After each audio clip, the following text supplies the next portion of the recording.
حضرت عبداللہ بن عمر رضی اللہ تعالی عنہما روایت کرتے ہیں کہ آپ صلی اللہ علیہ وسلم نے فرمایا اگر کسی نے 10 درہم کا کپڑا خریدا اور 1 درہم بیچ میں حرام کا ہے تو جب تک وہ لباس استعمال کرے گا اللہ اس کی نماز کو قبول نہیں فرمائے گا۔ اور پھر دونوں ہاتھوں کی انگلیاں کان میں رکھ کے فرمایا کہ میرے دونوں کان بہرے ہو جائیں اگر میں نے یہ فرمان آپ صلی اللہ علیہ وسلم سے نہ سنا ہو۔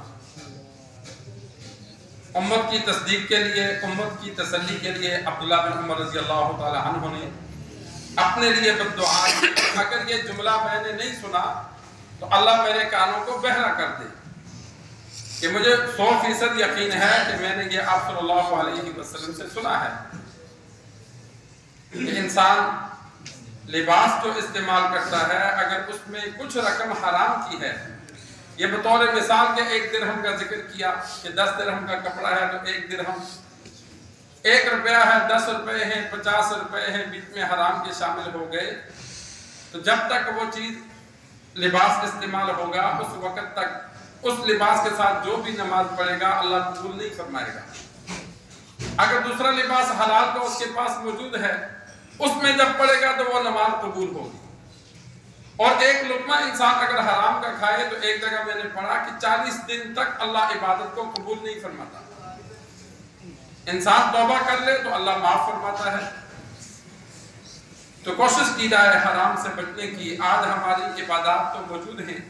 لیکن عبادات کا جیسا اثر ہونا چاہیے وہ نہیں ہے۔ تو اس کی ایک وجہ یہ بھی ہے کہ ہمارے مال میں حرام شامل ہو جاتا ہے۔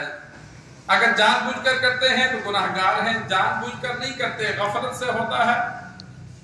یا مال مشتبہ سے ہو جاتا ہے تو اس کی وجہ سے گناہگار تو نہیں ہے لیکن عبادات میں وہ اثر باقی نہیں رہتا۔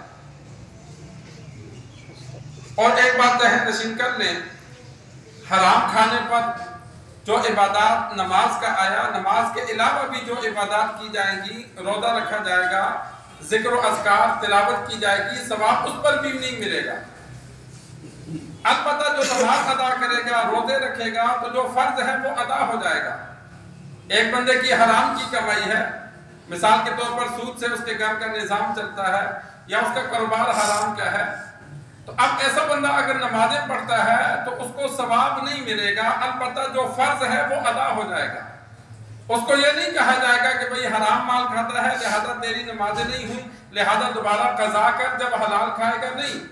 نماز نہ پڑھنے کا گناہ نہیں ہوگا، روزہ نہ رکھنے کا گناہ نہیں ہوگا، روزہ اس کا ادا ہو گیا، نماز ادا ہو گئی، لیکن جو نماز پر اجر ملنا تھا اس سے وہ محروم رہے گا۔ نماز پر جو فائدے ملنے تھے اس سے وہ محروم رہے گا۔ دنیا میں بھی فائدہ ملتا ہے، آخرت میں بھی ملتا ہے۔ تو حرام کھانے والا اجر و ثواب سے محروم رہتا ہے، فرض اس کا ادا ہو جائے گا۔ ایک بندہ حرام مال سے حج کرتا ہے، اب مالدار ہے، اس پر حج فرض ہے، لیکن سارا مال حرام کا لگایا یا کچھ بیچ میں حرام کا شامل تھا، حج کیا تو حج اس کا ادا ہو گیا، لیکن جو حج کا ثواب ملنا تھا کتنا بڑا اجر ہے کہ جو جس کا حج اللہ قبول فرمائے تو وہ ایسے واپس آتا ہے جیسے ابھی ماں نے جنا ہو، یعنی اس پر کوئی گناہ نہیں ہوتا۔